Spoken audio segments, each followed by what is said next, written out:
ভীতিকর স্বপ্ন দেখি প্রায়, এরকম ক্ষেত্রে করণীয় আমল কি? কোরআন সুন্নাহর আলোকে জানাবেন। স্বপ্নে যদি আমরা এমন কিছু দেখি যেটা দেখে আমরা ভড়কে যাই, বা যেটা দেখে আমরা দুশ্চিন্তাগ্রস্ত হয়ে পড়ি, কিংবা আমরা কিছুটা পেরেশান এবং অস্থির হয়ে পড়ি, তাহলে সেক্ষেত্রে আমাদের করণীয় কি? এ প্রসঙ্গে সহিহ মুসলিম বর্ণিত হাদিস, যেটি আবু কাতাদা রাদিয়াল্লাহু তাআলা আনহু বর্ণনা করেছেন নবী সাল্লাল্লাহু আলাইহি ওয়াসাল্লাম থেকে, সেখানে আমরা সুনির্দিষ্ট নির্দেশনা পাই। তিনি বলেছেন, আর রুইয়া সালিহা মিনাল্লাহি ওয়া রুইয়া সু মিনাশ শাইতান।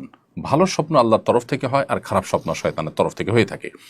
যে স্বপ্ন দেখার পর আপনার মধ্যে ভালো লাগা কাজ করবে, আপনার মধ্যে উৎফুল্ল ভাব আসবে, আপনি সুস্পষ্ট কোনো ইঙ্গিত অনুভব করবেন, ভালো কোনো ইঙ্গিত অনুভব করবেন, সাধারণত সেটি আল্লাহর তরফ থেকে দেখানো হয়েছে বা আল্লাহ দেখিয়েছেন, সেরকম সুধারণা করা যায় বা সেরকম আলামত এখান থেকে বোঝা যায়।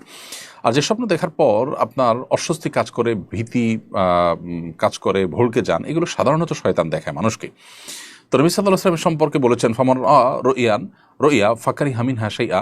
যদি কেউ এমন কোনো স্বপ্ন দেখে যেটা আসলে তার কাছে ভালো লাগেনি, অর্থাৎ যেখান থেকে সে ভালো কোনো ইঙ্গিত পাচ্ছে না, এরকম কোনো স্বপ্ন যদি সে দেখে, তাহলে কি করবে? নবী সাল্লাল্লাহু আলাইহি ওয়াসাল্লাম বলেছেন যে ফালিয়ানফুস আন ইয়াসারিহি, তাহলে সে বাম দিকে তিনবার যেন, বাম দিকে যেন প্রতীকী থুতু ফেলে।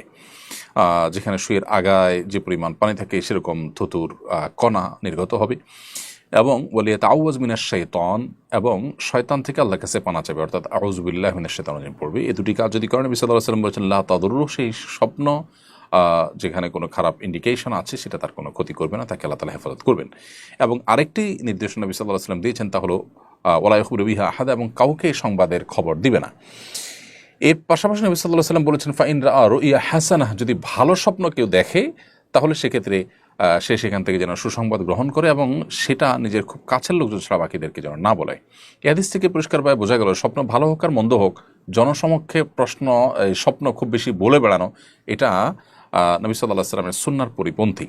সাহাবা ইকরাম নবীজির কাছে প্রশ্ন করতেন স্বপ্নের উত্তর জানার জন্য। সেটা ব্যক্তিগত উদ্যোগ এবং একান্ত ঘরোয়া উদ্যোগ, একান্ত কাছের লোকদের মধ্যে নেওয়া উদ্যোগ।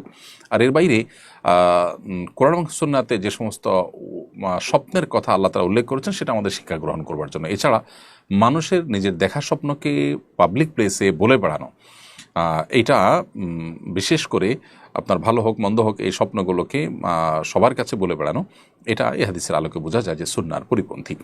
অথবা আপনি যদি কোনো স্বপ্ন দেখার পর ভড়কে যান, বাম দিকে তিনবার প্রতীকী থুতু ফেলবেন, আউযু বিল্লাহি মিনাশ শাইতানির রাজিম পড়বেন। কোনো বর্ণনায় 2 রাকাত নামাজ পড়ার কথা বলা আছে, যদি সম্ভব হয় 2 রাকাত নামাজ পড়বেন, এবং পার্শ্ব পরিবর্তন করার কথাও বলা আছে। অতএব এই কাজগুলো আমরা করতে পারি। পাশাপাশি যে স্বপ্ন দেখার পর শুধুই অস্থিরতা কাজ করে, বেশিরভাগ ক্ষেত্রে এই স্বপ্ন মিনিংফুল কোনো স্বপ্ন না, শয়তান দেখায় থাকে, এটা ইগনোর করা এবং বাম দিকে প্রতিক্রিয়া নিক্ষেপ করার মাধ্যমে আমরা এটা থেকে নিষ্কৃতি পেতে পারি ইনশাআল্লাহ তাআলা।